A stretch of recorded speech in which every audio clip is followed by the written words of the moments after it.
Sorry, guys. I thought it was 10. You don't have to for 9:30, but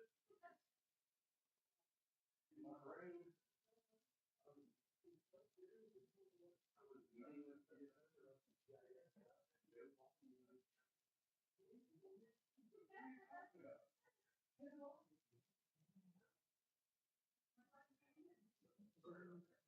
Sorry, everyone. I am. No, I'm good.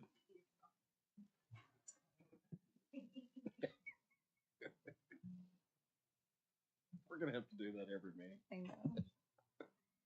Okay, it's now 9:41. I'm going to call the Policy and Governance meeting to order. We'll start with roll call. All three offices are present. The notice of meeting was properly posted on November 25th, 2024. We'll start with number one, which is the discussion and possible action regarding the approval of the minutes of November 12th. Motion approved. A motion? There was so, and I don't have my notes because I didn't go back up to the office. There was something on the HAU minutes on that item. It said something about we were doing 100,000 for indigent pharmacy, but that was kind of split in a couple. If you don't mind, can we defer Yeah, these let's minutes defer. to the next meeting? To December. Yeah. Okay. I will get with you on that. I noticed it last night and I made some notes and I was going to get with you this morning, but So I believe we need a motion to defer to yeah, December 10th. motion to defer. Okay. All in favor? Aye. Aye.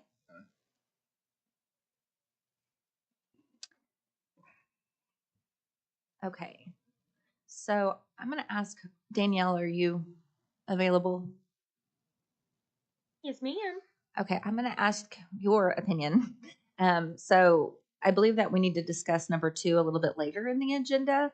And so would you prefer for us to have you give us number 3, which is just an overview of the policies, processes, and procedures, or move on to 4 and 5?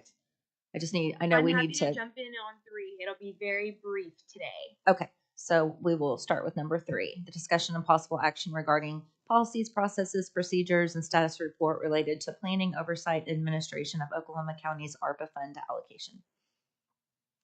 Awesome. Good morning, everybody.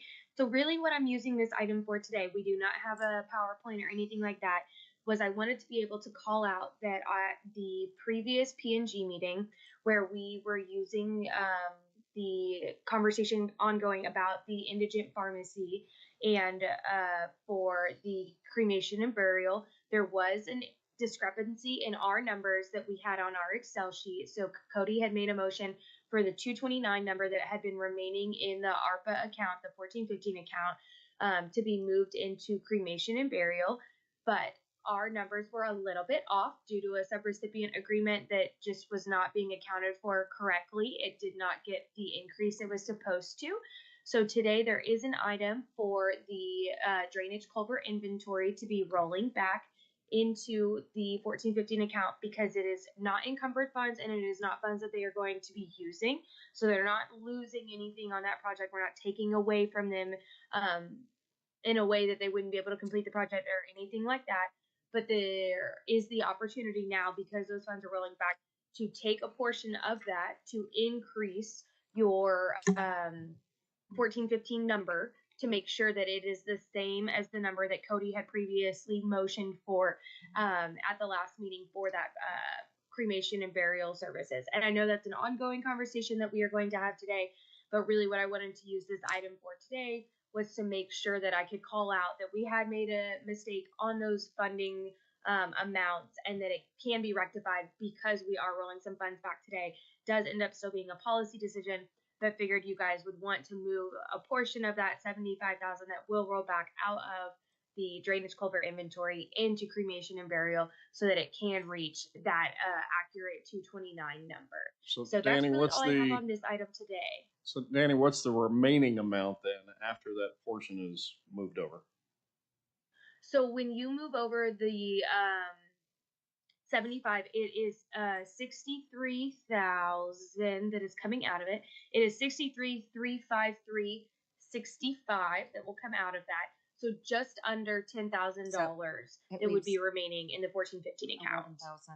So I believe I did the math correctly. So, so Danny, last time we met and we talked about the amount being 229,000 that was in the account, and you said that that was an error. What should that number have been? 162, which is what is in the current agreement. Yes. Okay. Oh, well, yeah. Okay.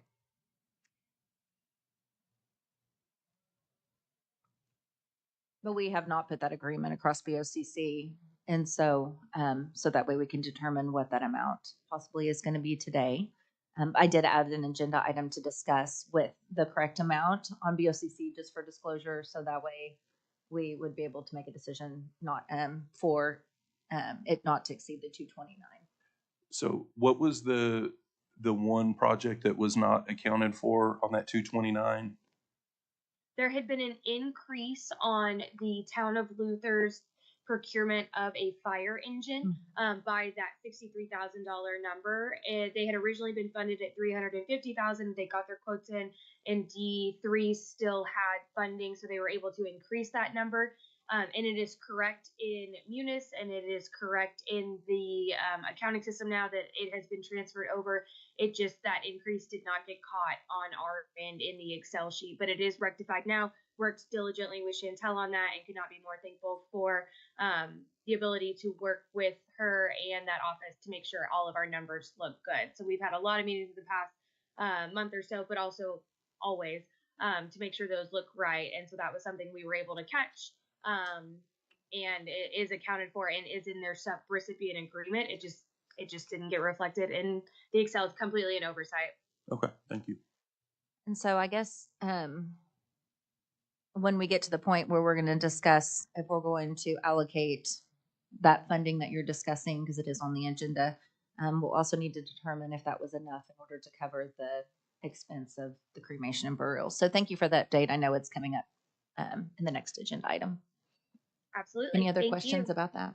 So there's, if we were to move the $63,353.65 back towards what we had approved originally at $229,962.53, that would leave a remaining of $11,646.35 to allocate towards something else. Yes, ma'am. Okay. Any other updates? Nope, that's it. Just wanted to make sure that we let you know about that error and that change, and then we will make any updates on the agreement as needed, depending on how conversations go today on how you want to fund cremation and burial moving forward. Okay, thank you. Thank you. Do we want a motion to receive report? Or? Motion received. Okay. Second. I have a motion and a second. All in favor? Aye. Any opposed? Danny, thank you Nope. for catching that. Yeah, thank you. Absolutely, and really, like, thank you to Chantel in the clerk's office as well for that and being available to work through those numbers as well. So definitely a team effort. Thank you guys. So that also takes care of item number 4 then. Correct? Well, we so number 4, we'll move on to number 4. We just received the information. Yeah, so we just we'll received. take action. So the discussion and possible action regarding project cancellation, reallocation, increase, or other intended use of $75,000 remaining to obligate of ARPA project 10068 drainage culvert inventory. So tell us about that project and more information about whether we need to cancel or why we're canceling it. You don't need to cancel the project. It is ongoing. They will still be having some expenditures into next year. But what is happening here is this $75,000 amount is not obligated funds. So it's not something that is built into the contract that they currently have in order to complete the amount of work that is necessary. So it is excess authorized funds that is sitting in that project. So the reason it can be rolled back into 1415 is because they are not going to be using it for any active expenditures. So it's just sitting there unobligated. And so by moving it back into 1415 and into cremation and burial or into another project, we're able to actually obligate those funds because they're not going to need them on that project. But otherwise, the project is fully funded and is on track to continue to be completed.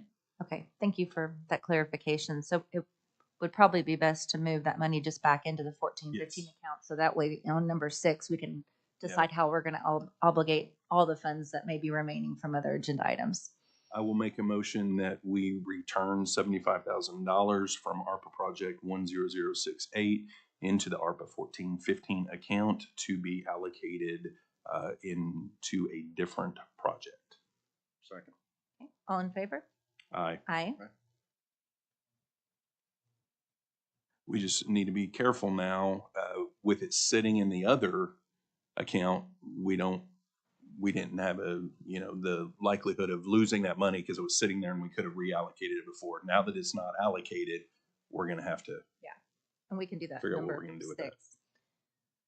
So because there is also further discussion about intended use we'll go ahead and move to number 5 and talk about number 1 later in the agenda. So discussion and possible action regarding project cancellation, reallocation, increase, or other intended use of $120,989 remaining to obligate of ARPA project 4002, which is the records retention policy.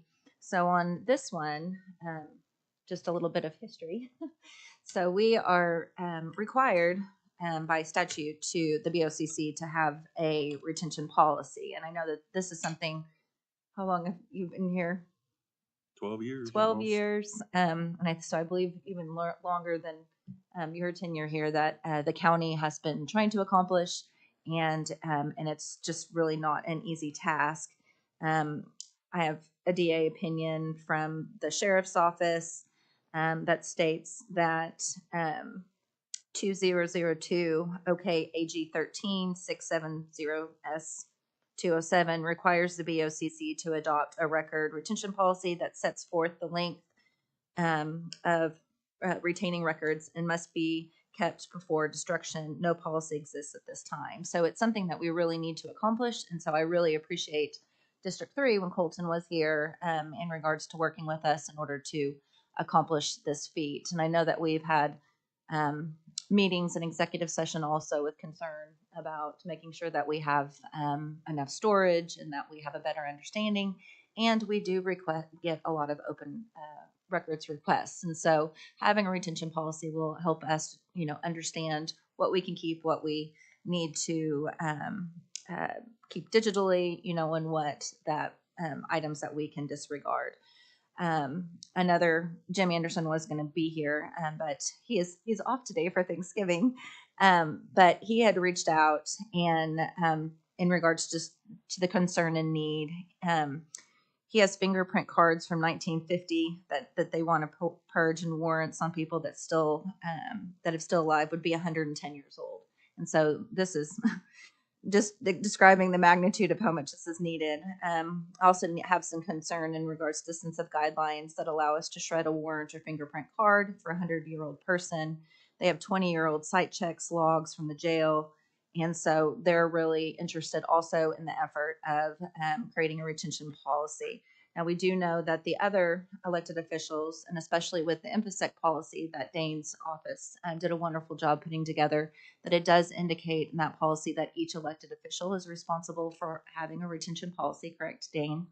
And so we have worked hard for, I don't even know when this was approved, I think quite some months ago, in order to move forward with the 129.89 of ARPA funds in order to put together a retention policy.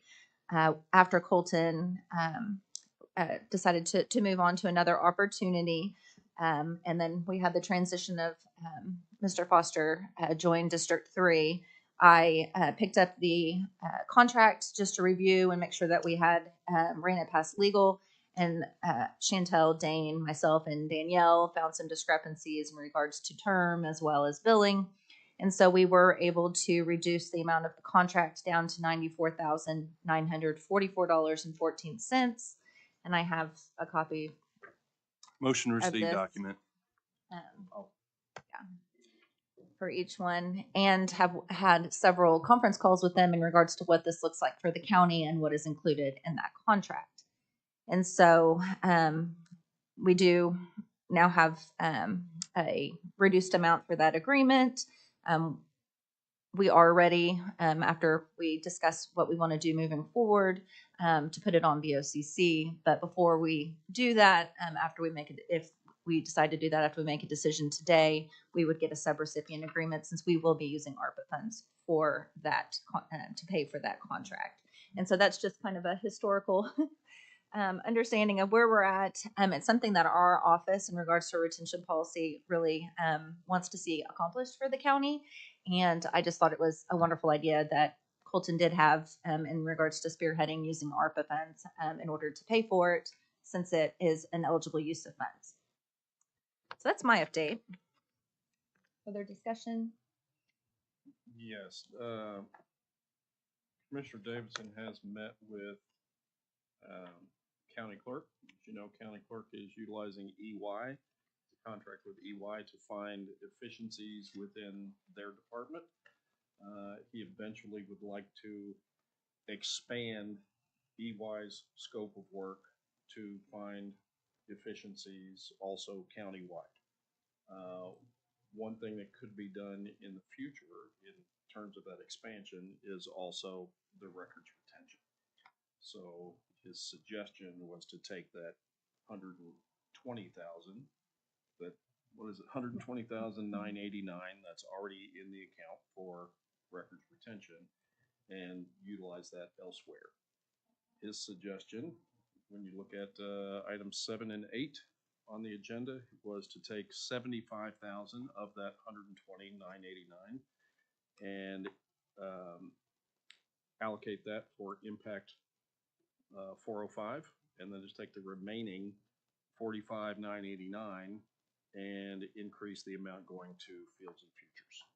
So, in regards to Ernest and Young, is their name correct? For Yes. EY? Yep. Okay.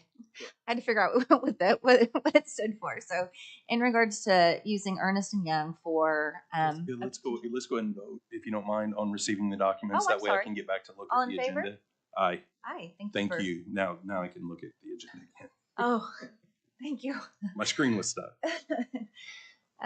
So, in regards to the retention policy, which is the goal for policy and governance and the goal for the county for a very long time, and something that we have been pretty passionate about accomplishing, how long, if Ernest and Young was going to eventually help with that, would that take?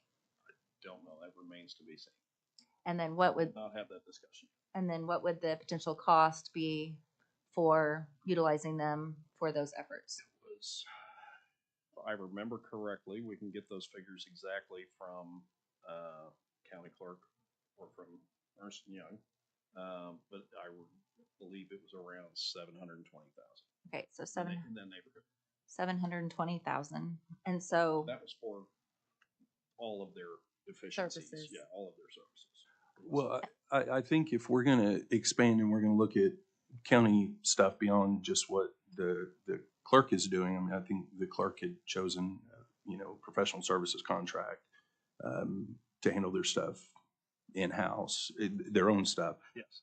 I think that the board, when we're looking more globally, the board would need to weigh in, and assuming that it would be the same entity, I don't necessarily know that that would be the case, even if the board was inclined to do such a research. No, BOCC, yeah. They would potentially, choose a different vendor, on that. So I think at this point, we've got an approved ARPA project for a statutorily required function that we need to fix. We've got the sheriff's office that has reached out multiple times about needing to get this stuff done. Our own IT department has reached out wanting to get this done.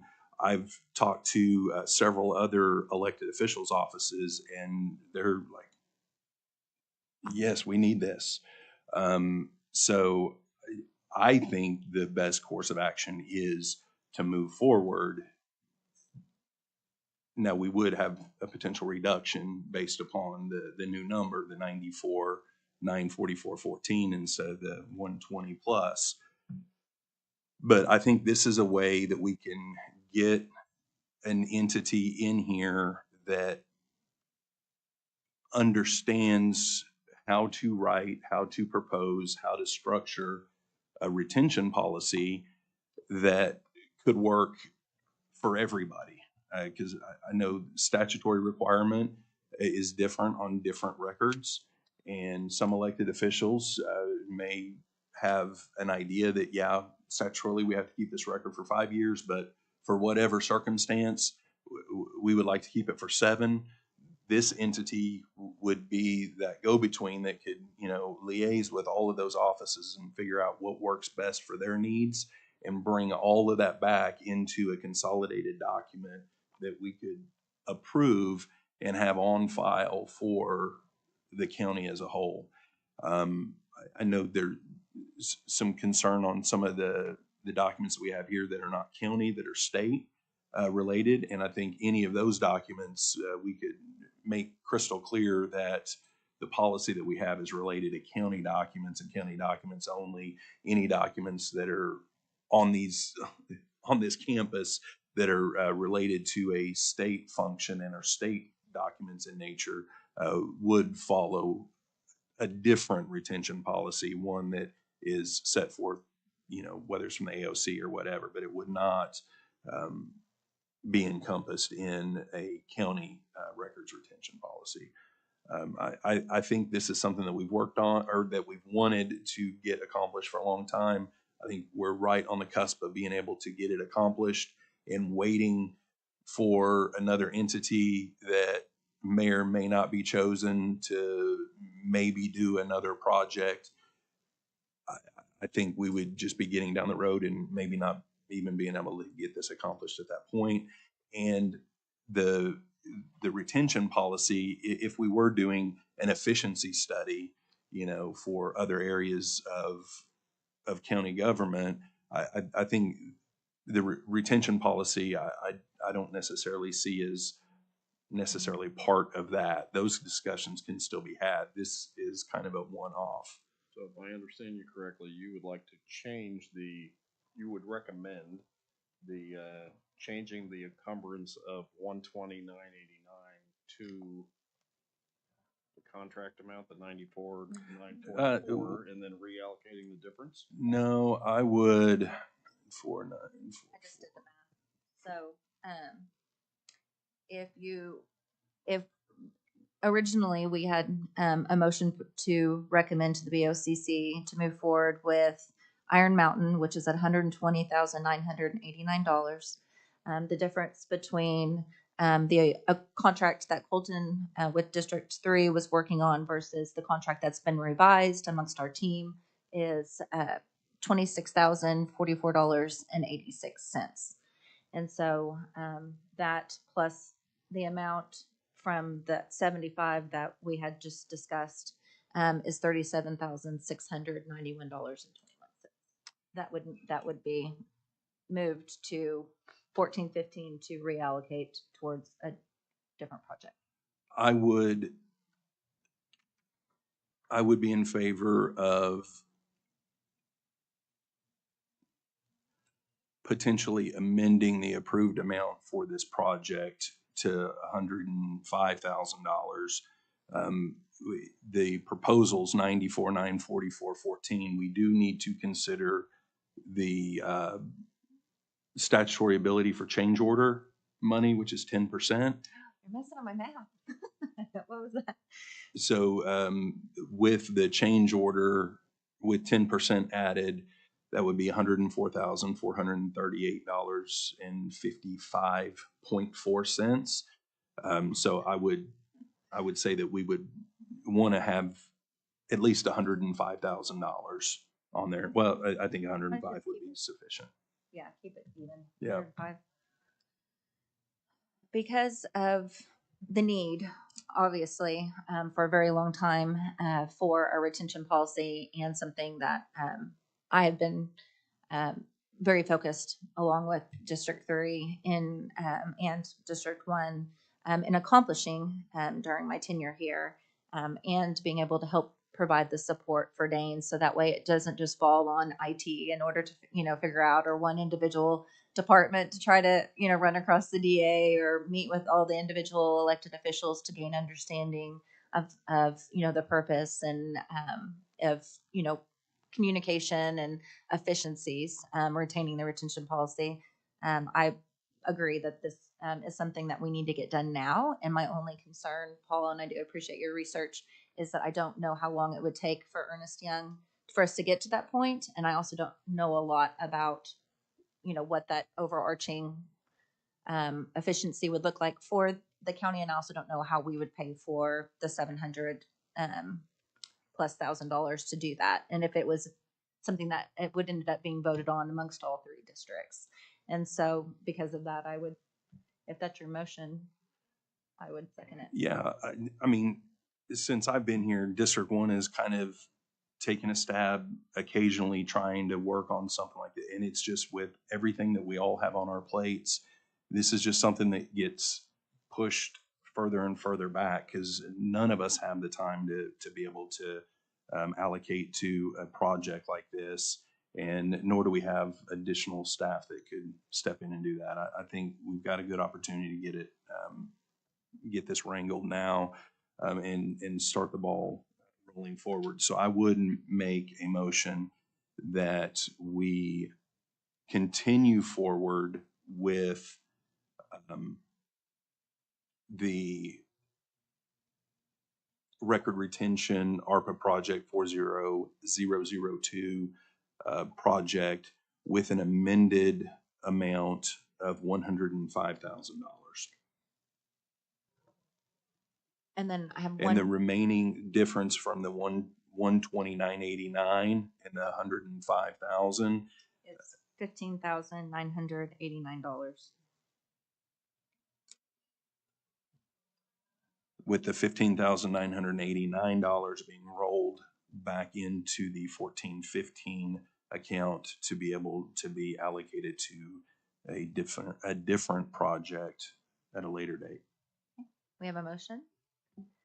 And Danielle, before I second that, the difference between the 94 plus thousand and the 105, after December, of 2024, if we don't end up having a change order, I just want to verify we can still move that money back towards something else, that we already have an encumbrance or a contractor subrecipient agreement with. Is that correct?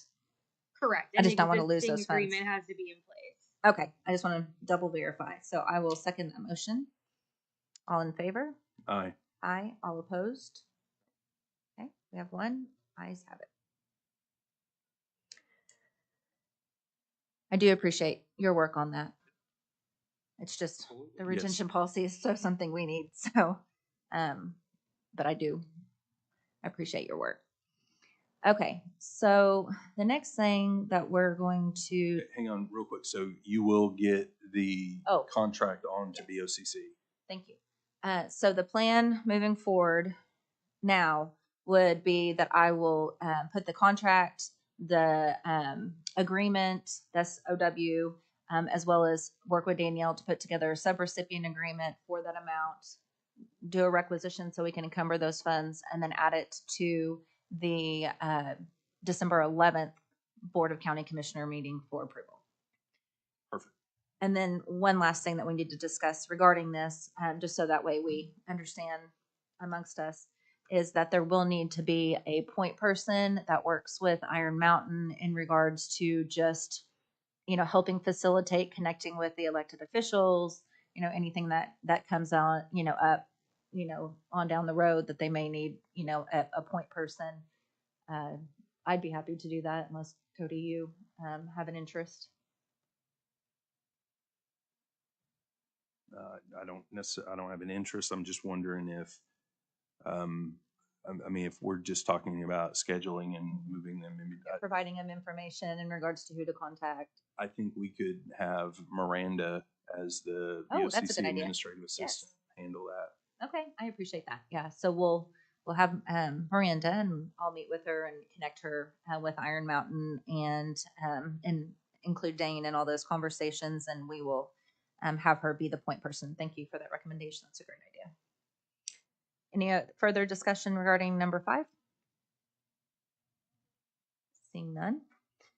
Okay, so the next item that we need to discuss is number 2, which is the discussion and possible action regarding cremation and burial services.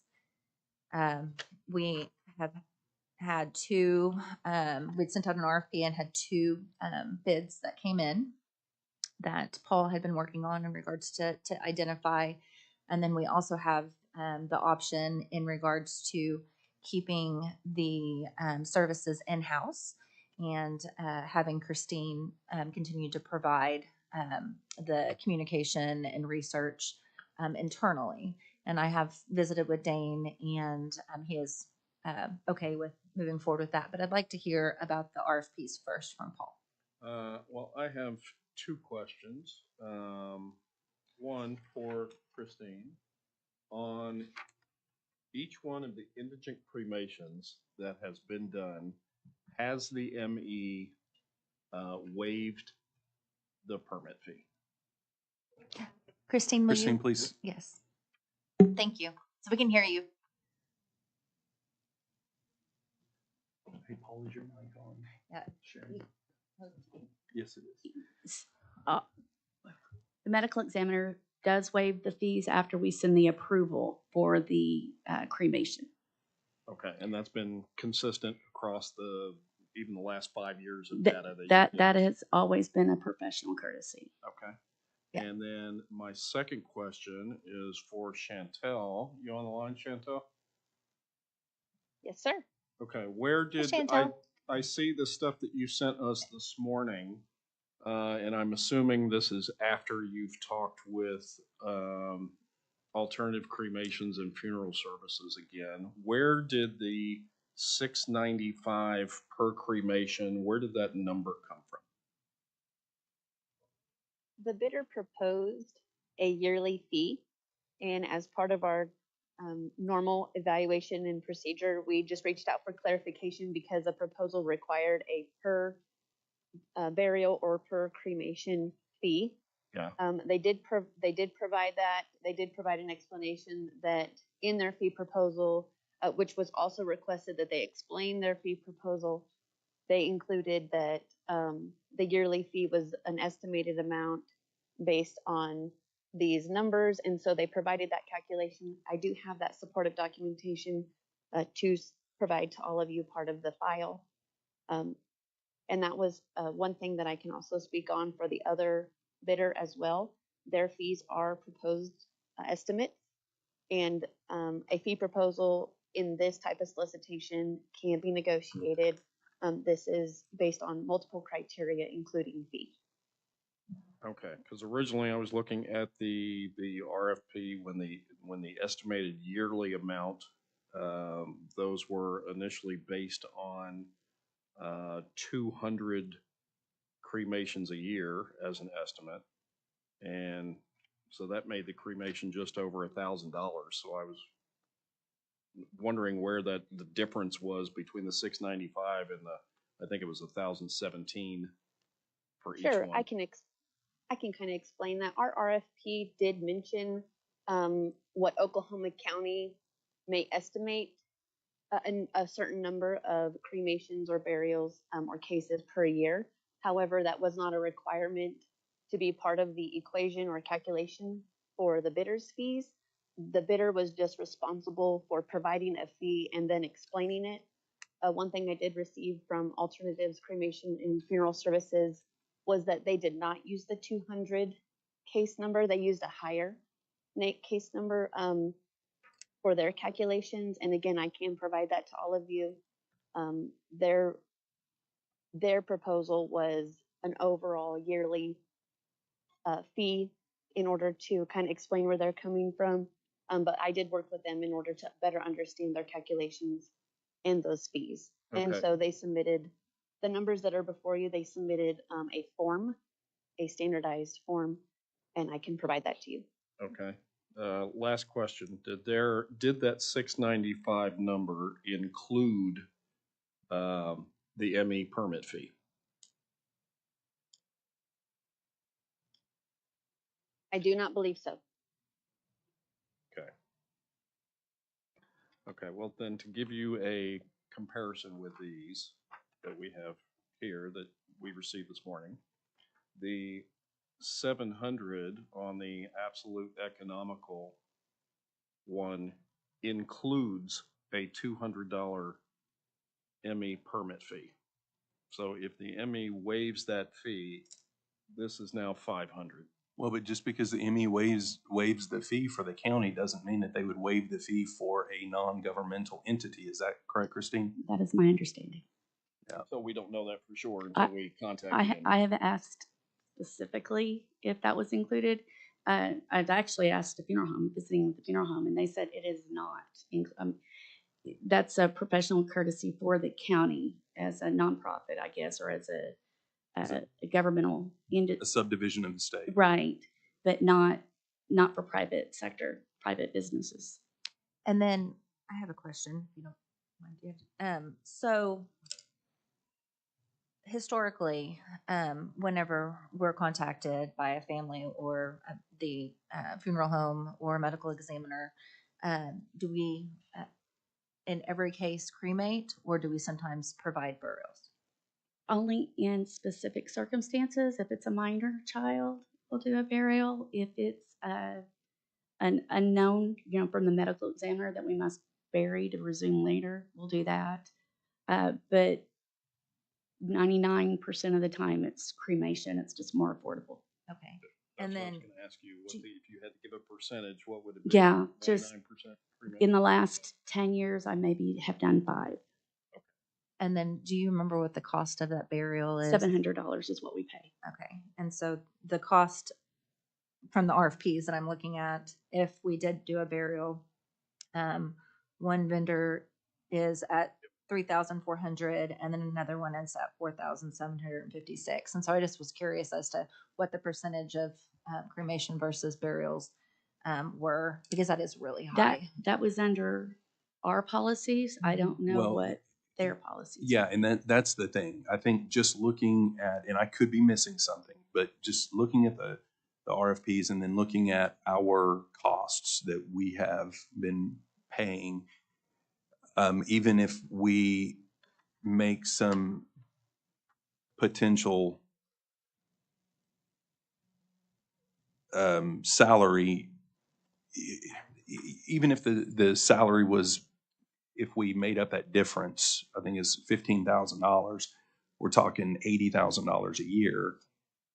Because I think it was like 64,000 for the fees and the reimbursements and stuff. Plus that's $80,000 a year.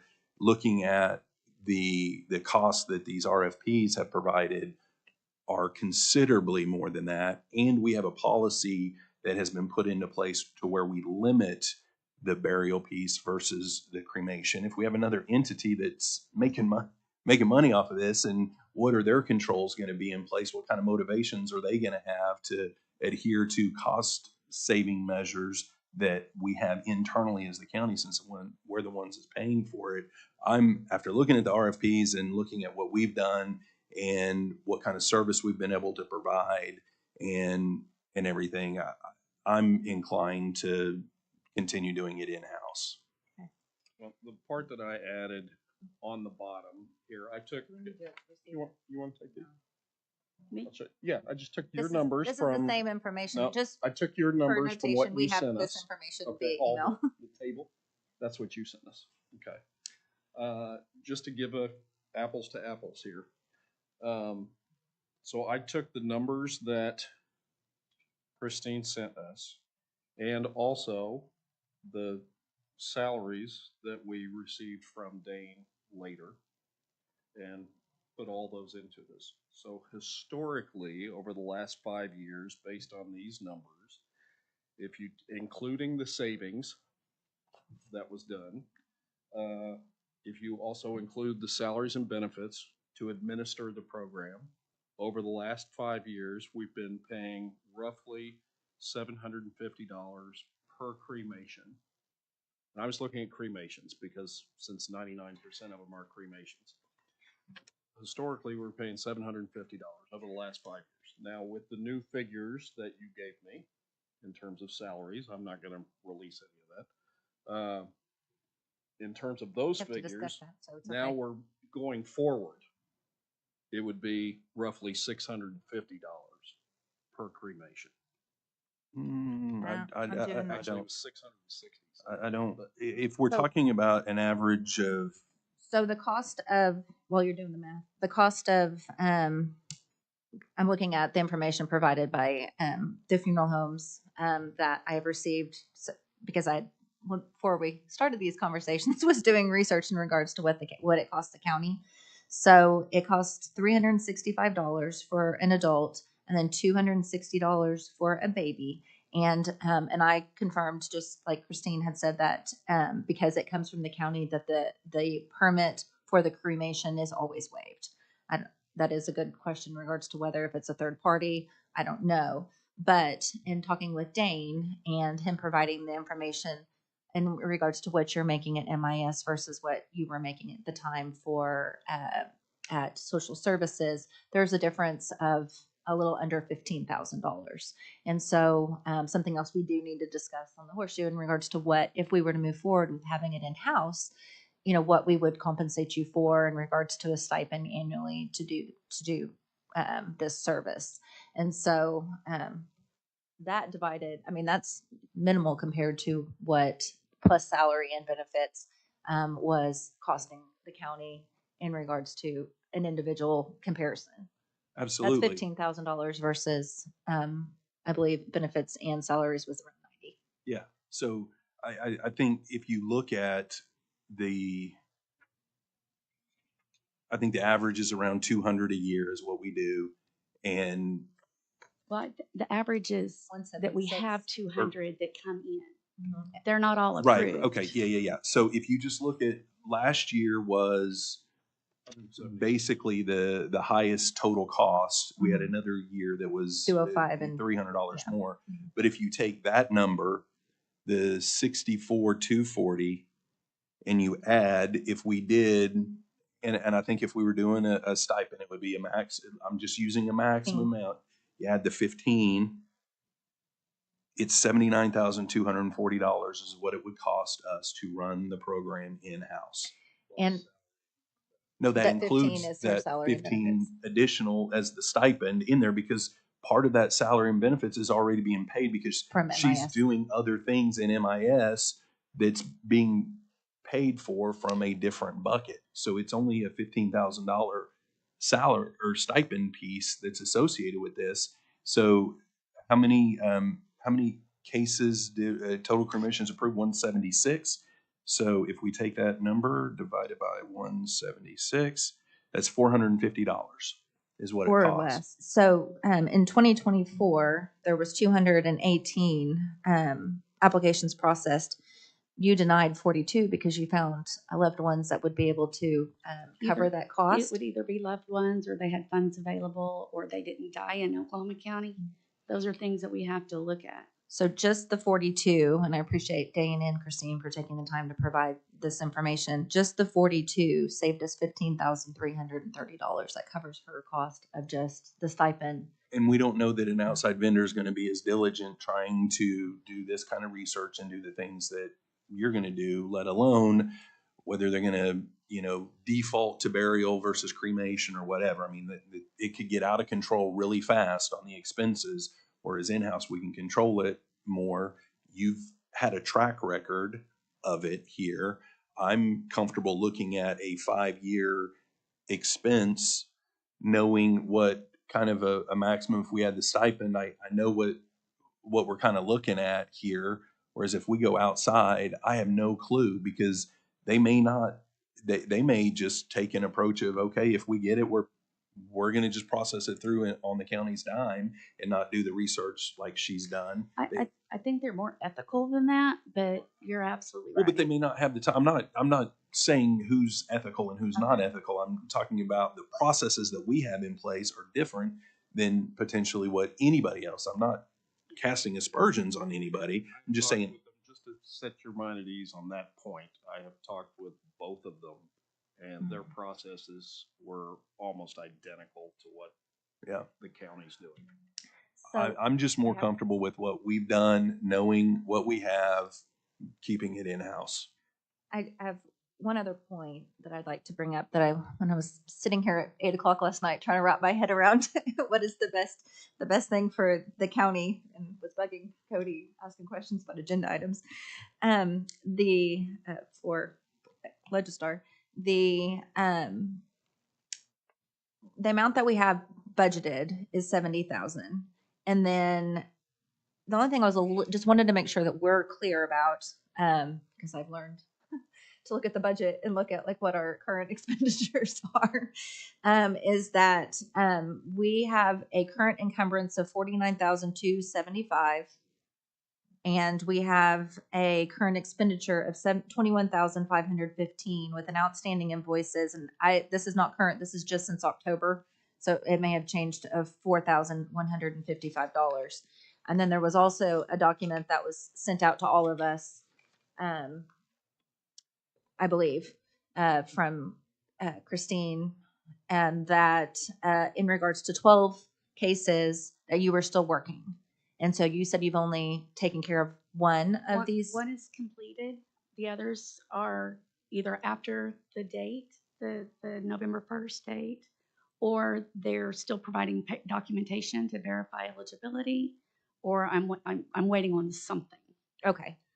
So I just want to make sure we're clear in regards before, because moving forward, we're using ARPA funds to pay for anything November 1st and newer in regards to those that we've been contacted about. I just want to make sure that before we close out anything with social services, and I don't serve on BET, that you're just aware that we may have some expenditures that are still pending. And so just wanted to bring that up so that way. I can speak to that. Okay. The expenditures that are through social services, there were only 2 cases that passed before November 1st. One of them, I just sent the invoice yesterday, and the other one, I'm still waiting on documentation. But those are the only 2 that would be in social services funds. Anything like I've got POs set aside for other funeral homes that have not been utilized, unless, and this is common, let's say somebody passed away in June, and that funeral home says, okay, we need help with this. If I had money in that account, like let's say it's just funeral home A, somebody passed away in June, and they contact me, I would still have that money because I usually have it all year long for that funeral home. I would use that money, that PO, to pay. But as far as everything that I know of in social services, there's only 2 cases right now that I have POs out for with social services funds. Do you know that amount by $365 each. 365. Okay, so it's minimal. It's not anything that's going to cost. And if it was something from, you mentioned June, if it was something from June or, Well, I'd say April June. or I May, meant July. Well, yeah, that makes is sense. that, I'm sorry. that would have to be an encumbrance that's still Yeah, open from yeah. last fiscal year No, dollars. and it wouldn't be open from last. We usually close them out by June 30th, and then we start fresh July 1. And so to speak to the processes like you had mentioned in regards to what we have internally, and Dane and I spoke, and if please add to anything that you have further on this, we already have the software established here within the county. I will tell you that it has been an incredibly, I was so pleased, smooth process. Whenever the DocuSign came across Commissioner Mon's desk and I reviewed it to make sure it was before November 1st, I was just like, this is amazing. All I have to do is, hit a DocuSign. We now retain a record, in our office as well as your office. And so it is such a smooth process. And so I really appreciate that. But there are no other additional expenses for software. We have everything in-house. It's ours. We wrote it. So I just wanted to make sure outside of the 70,000 that was budgeted for this year, and so it would be over 2 years with our ARPA funds. So that's, times 2, 140,000 plus another 30,000 for the stipend. We're only looking at $170,000. And of course, with the growing number of population in Oklahoma, there's a huge spike year over year. I saw on your record. There's no rhyme or reason to it. You would think when COVID hit, we'd have a bunch, and we really didn't. I would be a little bit more inclined to add maybe some additional funds in case there were more than just the 70,000 that was budgeted that came through. But I, after doing a lot more research and talking with Dane and having the experience that I've had since our last policy and governance meeting, you have done a fantastic job, and it's really smooth. And so our office would also be inclined to keeping it in-house. And that has been our stance from the beginning. We were open to an RFP to see what saved the county the most money. I'm looking at it from a financial standpoint. I am inclined to agree with you, given your statement that the ME will probably only waive the permit fee for the county itself and not a third party. That makes a big difference. Yeah. And I do appreciate, again, all of your hard work in putting together these RFPs, and Chantel, if you're still on the line, because I know that was a task. And so, but it was important for us to make the most solid decision today in regards to what is best for our community and for the county. So I want to take a moment before we make a decision. Since you're here, do you have something else to add? I'm in visiting with Chantel just very brief, not even, yeah, it was Chantel, very briefly. The concern for me with RFPs is the way I do things now. I have a PO for each of my funeral homes, and I can pay them when they send it in the invoice. I don't know how the RFPs work, and if it's a big process or if it's just, she made it sound like it was kind of tough. Mm-hmm. So anything else to add that you would like? So I'm going to do a shout out because I used to always do shout outs before I started here in the county. And I just think it's so important. I've said a million times that everyone that I have talked to, has just raved about, how diligent you are and how much you care and your passion. And so I had multiple emails that came in, but I picked one in regards to your hard work for the county. And this one's from Ruby with Funeral Director John Ireland's Son Funeral Home and Chapel. And she said, as of right now, we have been this is Christine Troxel. Troxel, is that how you say it? Troxel is who we have worked with for the past couple of years. She has done an amazing job and has been very strict with us on trying to find the next of kin before she would approve. The burial program involves much more than simple coordinating with funeral homes and issuing payments. It includes a rigorous application process to determine eligibility, safeguarding county funds, and providing compassionate assistance to grieving families in their time of need. This work has required deep familiarity with the program's rules as well as rules with the funeral board.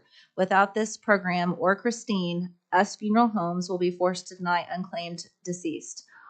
And then, so that has been, they just want to show appreciation for all that your hard work, because this has been the comments that I've received from everyone. So just want to take a moment to give you a shout out, because I know that you've been doing this for a long time, and we all appreciate your hard work. Thank you.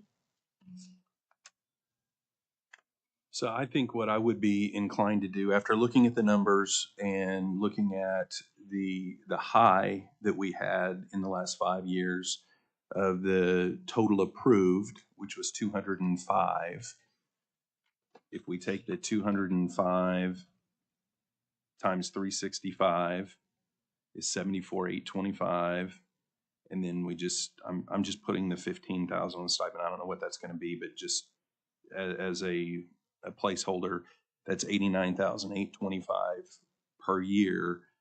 So at 2 years, that's 179,650. So I'm inclined to set aside, instead of that 229, 200,000, Okay. because that would, let me see here.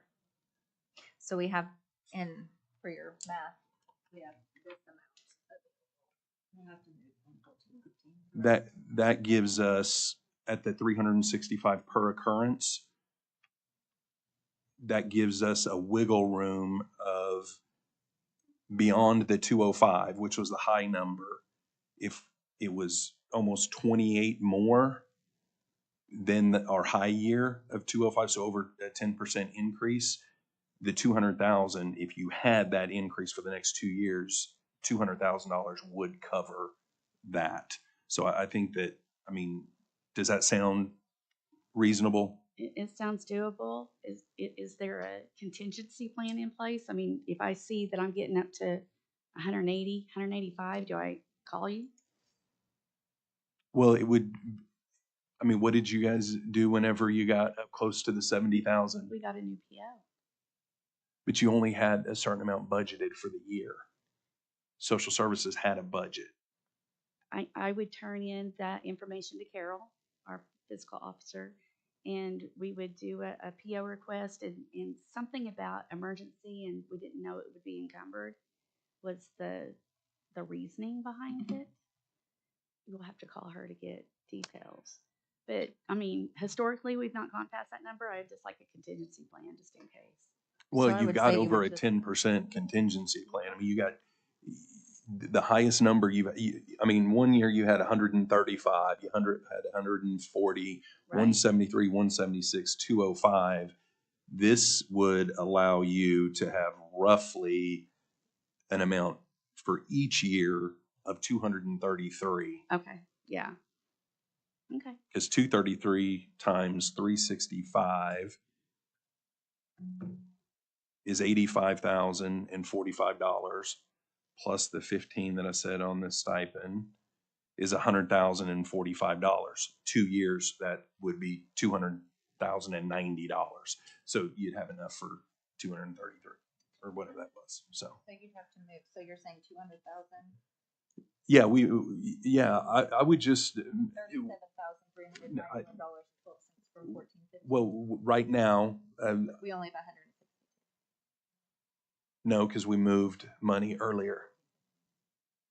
We have, oh, yeah, okay. Yeah, So so this is the what total amount. what I am recommending that we do is the amount that we had allocated the other day, the 229, that's still sitting in that 1415 again. It's not been approved.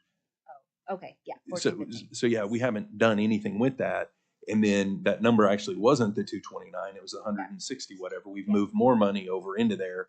My recommendation is just to amend our previous action and make it that for burial and cremation services for the county for the next 2 years, well, covering November 1 of 2024 through December 31, 2026, that we allocate $200,000 of ARPA dollars to cover the burial and cremation expenses. And we will continue to handle the operations of facilitating that burial and cremation process in-house. You okay with those numbers, Danielle? And that's actually Yes. saving the Okay. county, because over 2 years, about 130,000, Yeah. because we were paying it over a 2-year span, $330,000 for this service, including your salary benefits and the 70,000 for the services themselves. So we're saving the Mhm. county a substantial amount of money and still being able to, provide it with expertise and tenure and an understanding of how to properly take care of our community in this difficult situation. So, is that your motion? That was my motion. Unless you'd like to say, okay, all in favor? Aye. Aye. I really Sharon, appreciate were you clear the on? discussion and your time and Dane's time and Danielle's time in regards to helping us understand, and Chantel, every angle, and just really grateful that we can move forward and making sure we take care of those that are having to deal with a difficult time of loved ones deceased, or us trying to determine what is the best way of handling these situations. So thank you. Okay, so that was number 2. We need to So go number back to 6 6. hypothetically. Yeah. Danielle, with all these new numbers we've been talking about, are you clear now into what is remaining in the 1415 after these decisions? Yes, absolutely. So when you have the 162,000 number that was still sitting in there, and then we have now added the 75,000 that is rolling back, you are then also including the 15,989, because that was the remaining amount on the record retention policy that is not moving forward. So what you'll end up with is 53,597.88 in the account. So $53,597.88. Is that correct? Okay. Yes, You're kind of faint, and so I just wanted to make sure we could say it in the microphone in regards to what's yes, remaining. absolutely. And Danny, after this meeting, can you send us an email kind of memorializing those numbers so we all have that? Thank you. Yes, absolutely. So in regards to how we, and I know we need to make a decision, because that was the goal last policy and governance, is to make sure that we've encumbered these funds and put them towards projects. In regards to number 6 of how we're going to obligate the remaining funds, we have an option of dividing what we've done historically. Paul, is anytime we've had funds that we would potentially give to the community, to nonprofit organizations, we've divided them in thirds, so that way each district can determine the best use of those funds. Or I know that Stacy's here, and he has advocated in the past, and I don't know if that's changed with bids that have come in, putting those funds towards the elevators to have available funds should we need them for change orders in regards to infrastructure projects. So those, in my mind, would be two ways that we could obligate those funds. Right, my two projects I'm kind of tracking for that is either the elevators or the behavioral care center. Either place you put them, take them across the December 31st line would be good. So either infrastructure or community would be my two recommendations in discussion.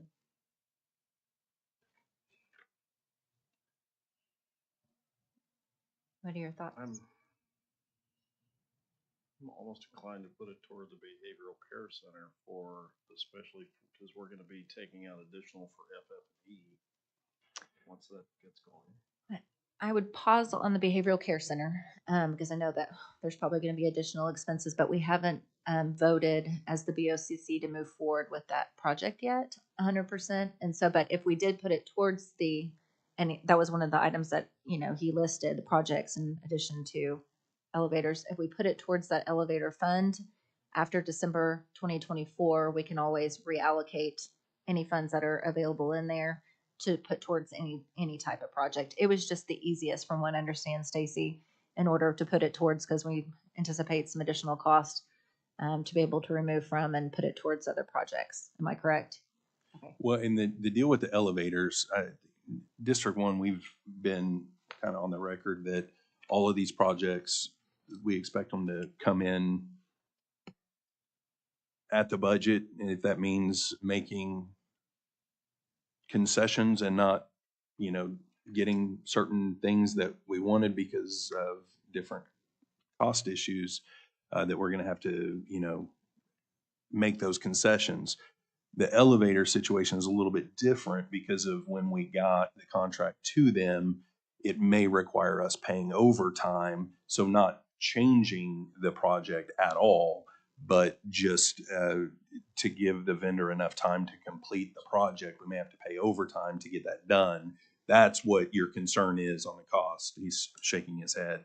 But I think as we move through the process, we're likely gonna have other dollars that are gonna roll back that we can put into there. And I don't know that 59,000 is gonna get you a super long way on something like that. I'm kind of where Paul is though about just moving this into the BCC because we're probably gonna need more into there anyway. I get what your point is about not approving that, and if for some reason it doesn't move forward, we got all that other that's gonna have, we're gonna have to figure something out outside with this. We'll just have to, yeah. If things don't move forward as anticipated. So yeah, I think that's a great recommendation as well.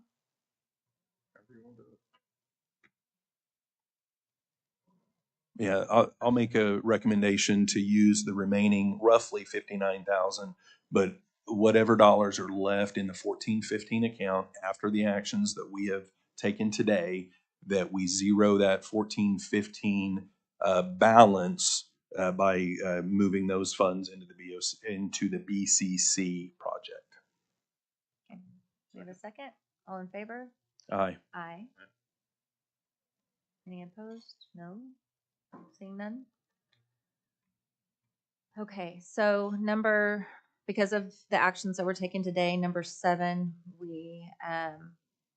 would we need to strike or just no action on that? Which is best, Sharon? Just no action on number 7, no action on number 8. On number 9, is this just the memorandum of understanding, Danielle, that I put across on the agenda for BOCC? So for number 9, all this is doing is it is extending that deadline again from that to 2024 to 2026. Okay, so this is just a change in regards to making sure that Yeah, motion to approve. Yeah, as well as, and then the number 10. Oh, motion to approve. We have a second. All in favor? Aye. Okay, number 10 is the discussion and action regarding obligating the funds for ARPA for the Oklahoma County Benefits Program. This is the interagency memorandum of understanding. She's just wanting approval of that Motion to memorandum. approve. Second. All in favor? Aye. Aye. And that has been added to the BOCC agenda for Monday for approval. You mean we don't have BOCC today? We don't. Paul, did you? She needs you to mash your button. Mash it. Oh, sorry. It's our new term. Mash the button. Okay, number 11 is Nikki. Discussion possible action regarding policies, processes, procedures, and status reports related to the planning, oversight, and administration of Oklahoma County's grants programs. Good morning. Morning. So what I have for you guys today is I would like to talk to you guys about our AG opioid grant fund, which what I mean by that is that we went through a bid process, and through that bid process, we chose a program called PCAP, the Parent Child Assistance Program, that was housed at the OU Board of Regents.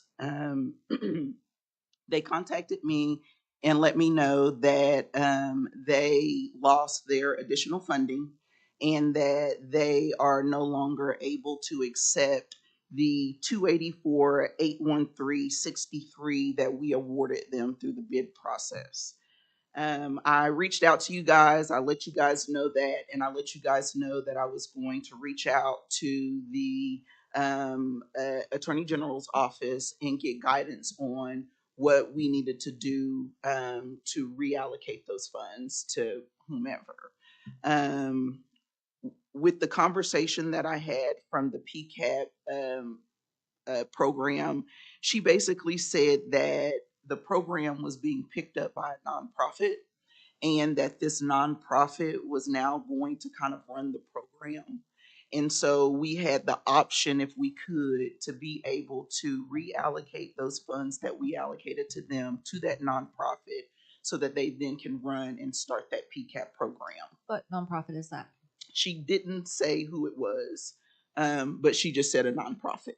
And so I just told her that I would go back and I would talk to you guys and kind of see what your appetite is for reallocating these funds. And so what I'm here today is I'm looking for guidance on whether or not we need to rebid this this fund out, these funds out, or do we want to go with the next bidder that we had chosen? Who was, did we list who that was?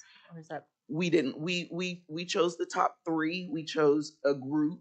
Okay, who And were out the of top three? it was OU. It was let me double check on that. Well, so I me think what double we check. need to know is what our options are. So did you reach out to the AG's office? I did. And what did they tell you? They told it was up to us. So we choose who we want, which direction we want to go, as long as we provide a new MOU to them that outlines what we're doing. Did they send you that email? They did. Can you forward that to us? Because I've not seen that. Sure. And then, is there a time frame? Are we on a time frame in regards to making this decision? Is it, I mean, if we wait till December for policy and governance, is it going to cause a problem for the No. nonprofit organizations receiving these funds and having a time frame of how long they need to expend them? They have we have until 2026 to Oh, okay. expend these funds. So it should be fairly easy for them to complete it and expend all the funds by 2026. Okay. In the meantime, can you get us the information on not only the other bidders, but the nonprofit that you were talking about that's taking over? Yep. So we could do a little research on those. Yep. Okay. Yeah. So when the AG's office said it was up to us, did they mean just open-ended? We could reverse course and do something else, or it was up to us whether, I guess what I'm asking is, are they expecting us to stay doing the same thing that we proposed before, but we can either accept the new nonprofit and put them into the MOU and send it over to them, or open it up for other bids for the same thing and then send that MOU over to them? Or are they saying that we could do something completely different as long as it's within the guidelines of their program? The latter is correct. So we can do Guidelines. anything. We don't have to stay with that same, I'm not saying we wouldn't, but there's the options are. We have a broad very option broad. to choose what we would like to do at this Right, point. So when we did the RFP, Because it's been, how long has it been since we Since submitted that? July of last year. I was gonna say, because I feel been like a it's while. been, so there's been some time that has passed. Mhm. So when we did that RFP, how long did we post it? For 30 days. For 30 days. Okay. My only concern is that, of course, we had our top three based off of criteria, whether they provided us all of the information, if it fell within the scope of, you know, the obligations requirements for those funds. Because there has been so much time that has passed, I wonder if that is still a need of those organizations, if they've got it funded another way. So as you gather more information, you know, and we learn more about who maybe OU would recommend and get an understanding of what nonprofit that is, we may want to open it up for an RFP just to make sure we have fresh understanding of the needs that are in the community and how we can allocate those funds accordingly. It's just been a lot of time. And so, and I know this has been a challenge. And so that would be my recommendation of whenever we meet again in December, it'll give you time to gather that. I would like for all of us to receive the last bids that came in, just so that we know what they were. But it's been a long time. Yeah, I'm inclined to find out what proposals folks in the community have for a partnering. See, I know we got, was it extra points or extra money or something like that because we partnered with OU? That was a part of the consideration, but I'm not sure that we received like extra points. But that was a part of the consideration who we chose as a county to Right, so bid that's, out to. so I think I may change my mind between now and then, but my thought process is kind of where Jessica's is, that, you know, we're almost a year and a half Yeah. removed from what ideas and needs were in the community, and there may be new and different ideas or new and different needs today than there were when we did that before. So I'm kind of inclined to not just say, oh, we're going to do this program, open it up, who wants to do this with us? It may be more a, hey, oh, we've got these opioid dollars, we're looking to partner with somebody. Tell us what you're doing that we could maybe partner with you on. So, And I'm a little nervous about using OU's recommendation. I think it needs to be our decision in regards to, you know, looking at what is the current need as a whole now in the community, just because so much time has passed. It was a wonderful cause, and I'm glad that we had chose that initially, and it's unfortunate it didn't play out. But and I almost feel like waiting until December 10th is our next policy governance, and then waiting another 30 days really extends us out quite a long time. I almost wonder if we just open it up for RFP and see what we get rather than waiting. I It mean, doesn't hurt. How many bids did we get? We got quite a few, if I remember correctly. It was like 20, Oh my over gosh. 20. It was Yeah. quite a but quite a if few. we send it out for kind of traditionally, we do 20 days. Yeah. I mean, we're coming up into the holidays. I don't know that we're really going to get, you know, I think probably the beginning of the year, you know, if we come back, I think we should come back to this discussion at policy and governance in early January, figure out what we want to do. And if we want to open it up for RFPs, we can send it out in January when everybody's fresh and gung ho to tackle the world again for the year and see what we got. Yeah. You said it had to be expended when? Yeah. in 2026. So they'll still have 2 Yeah. years. Yeah. So January, we'll revisit if you could add it to the agenda for policy and governance for that date. And then we'll make a decision if we're gonna, and if you could still send us who were the bids before, just so we can refresh and Paul has that information. And then hopefully at that meeting, we can determine what we're gonna do moving forward. If it's an RFP, we can do it just for 20 days and then make a decision in February so we can get these funds into the hands of those that need it. So thank you for bringing that to our attention and your work on it. And then lastly, I would like to be appointed requisition officer for two new funds that have been created, two new grant funds that have been created. And then remind us of those grant funds. It is the AG opioid abatement Okay, fund, which is the the one we're fund that we just, discussing. and the sheriff's office funding assistance grant. So the AG sheriff's assistance grant. And who was the requisitioning for the sheriffs for that previously? No one. These Okay, are is new it a new, funds. they're new These are new funds? funds. And both. then who usually does the requisitioning for their grants? Or is it It's does been that work? me. for the other funds that they've received Sorry. for grants? Okay. Well, when you say grants, or you mean like internally, like the grants that I've done internally? Well, who's been I know the sheriff's department receives a lot of grant funding because Right. the chair's office is the ultimate, we sign off on them. So I was just wondering what was the process for the grants that they're applying for? Who does that requisitioning and receiving? Well, they have to invoice me to Oh, be okay. able to receive their funds. Do we have other grant accounts similar to these two new ones that we're setting up? Yeah, maybe that's a better way of Yes, The we do. 781, for instance, Uh-huh. who's the requisitioning officer on that one? I am. Who's the backup? No one. We're supposed to have a primary and a backup. I hear you, but that's the answer to your question. Is Who's no one. who's the receiving officer? Ashley McMichael? Who's the backup? No one. Okay, so I would say on these two new accounts, Uh-huh. and then I don't know that we can. Okay, I would recommend that all of the grant accounts, whether it's these two and the others that we have, yeah, that Nikki as the grant writer for the county is listed as the requisitioner, and Miranda as the financial administrative assistant be the backup requisitioning officer on all of those accounts. And Ashley McMichael is the receiver of those accounts, and I'm open to a suggestion on a backup receiver, but we need a backup.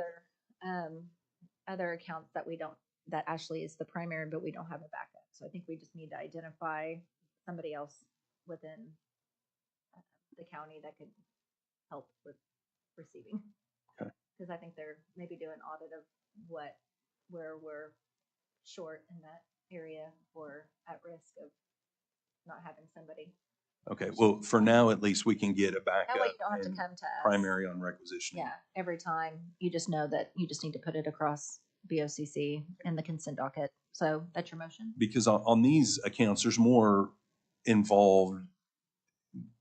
There's more need on the requisitioning side than there is on the receiving side, because you're not receiving inventory and you're receiving invoices is basically what you're receiving. So I'm not quite as concerned about not having a backup receiver immediately, but on the requisitioning side, I am.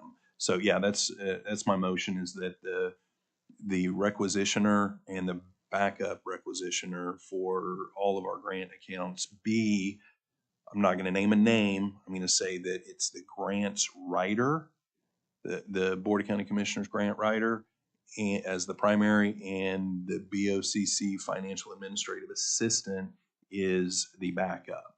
That way, if either one of them change their roles, leave the county, whatever the case may be, the policy is whoever's in that position. So we don't have to come back here and name it before it can get onto the board. We can just go ahead and put it on the board. I like that. Okay, we have a motion. Second, all in favor? Aye. Aye. Motion passes. Thank you, Nikki. Thank you, Anything guys. else? Nope. Okay, Happy- and then the happy grants Thanksgiving. framework. Now, just to Um, be clear, when it's on BOCC, it'll need to name you specifically and Miranda specifically, not the job position. So, And who would sign as the county officer? Who would you want me to get the signature? It's usually From- the chairman's office. yeah. Okay, It's the chairman's office. I just double check. Yeah, I can sign it. When if you have it ready. And then the grants framework, let's discuss that at the regular scheduled meeting in December. This meeting was a lot to prepare for, Yeah. so I just want to make sure that we have some time. Yep, and the internal controls policy. And then, yeah, Sounds good. thank you. Happy Thanksgiving, guys. Yes, You happy too. Thanksgiving. Thank you, Nikki. Okay, did I get all those items? Like we did. Okay, so citizen participation? I'm seeing none. Any board comments? Happy Thanksgiving, Happy everyone. Thanksgiving. And I appreciate the And communication and collaboration and everyone's efforts in regards to pulling together documents and information to make the best decisions. So I appreciate everyone for doing I that. want to once again apologize. Paul reached out to me to see if I was available today, and I think I made the suggestion of the 9:30. I believe that I could do that, and I was 10 minutes late because I was just thinking it was 10. I apologize. Thank you for waiting, but I do sincerely apologize. I will make a motion to get. Okay, I have a motion and a second. All in favor? Aye. Aye. Motion or